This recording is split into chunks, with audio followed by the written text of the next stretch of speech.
This year, when it comes to summer vacation, we're ready to hit the road.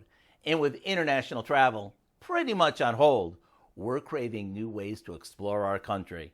And with our national parks being packed, every town and city bustling, that means many of us are looking for something unique to satisfy our taste of adventure. And with food being a big part of our travels, I recently came across something quite fascinating. It's called the U.S. Catfish Trails, where families travel throughout the South, taking in not only the scenery, but stopping at diners, drive-ins, and markets to enjoy a local favorite. Yep, I'm talking about U.S. farm-raised catfish. Places like Uncle Bubba's Barbecue in Hernando, Mississippi, with fish so fresh, Catfish in the window.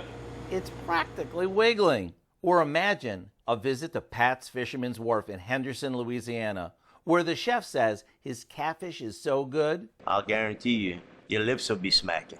as you travel throughout the South, not only will you eat well, you'll also get to meet folks like, My name is Steven. I'm the owner of Bubba's Catfish in Hot Springs, Arkansas, and I am on the Catfish Trail. and for those of you who can't make the trek, I have an easy recipe for crispy, crunchy fried catfish that's made with this farm-raised favorite.